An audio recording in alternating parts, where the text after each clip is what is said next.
So guys, ito yung bagong kung project na sinusurvey.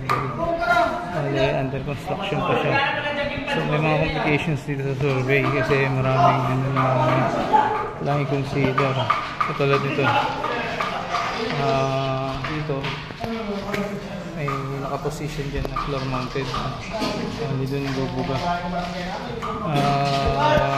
Ngayon, ang problema namin, ito kasi itong wall na to is a shear wall. So buhos yan.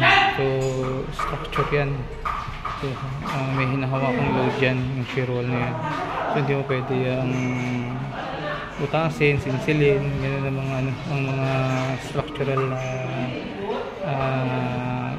na konkreto na nasa construction. Katulad ng biga, hindi mo pwedeng sinsilin yan.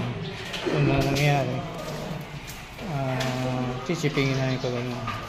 Tapos dun sa kanto na yun, tapos sa kabilang side, mag-ano na lang kami, magra-riser, tapos tatambulan na lang ng ano yun, ng interior. So ganun. Ganun yung pinakamano. Tapos yun, yung pinaka-challenge dito, may mga shear wall na dun, marami siyang shear wall sa paligid. At dun pa na siyempre ibang mga units. So parang may shear wall siya, tapos meron siyang CHB. So kailangan ilapit yung unit dun sa may CHB para ma-chipping. Ganun yung treatment dito. So ganun. So siguro kung makuha namin itong project na to, kailangan ma-prepare na namin. May mga piping na pwedeng ibang. Tapos yung base.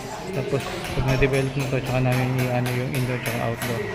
Ganun yung strategy dito.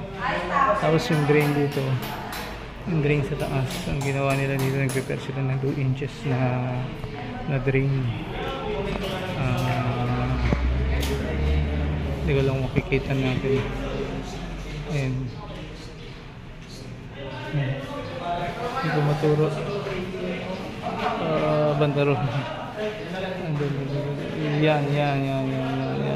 Doon yung drain. Ngayon, dahil sa ceiling ang drain, kailangan mo insulated yan.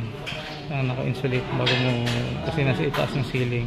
Problema 2 inches yan. Hindi ko lang kung may 2 inches na, normal may 2 inches naman na pang-insulate dyan.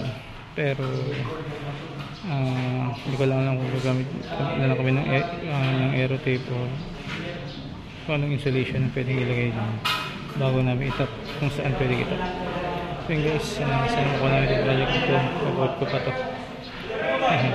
So sa mga owners na nag-ano ng bahay, so kailangan tayo preparation at coordination sa mga gandang projects.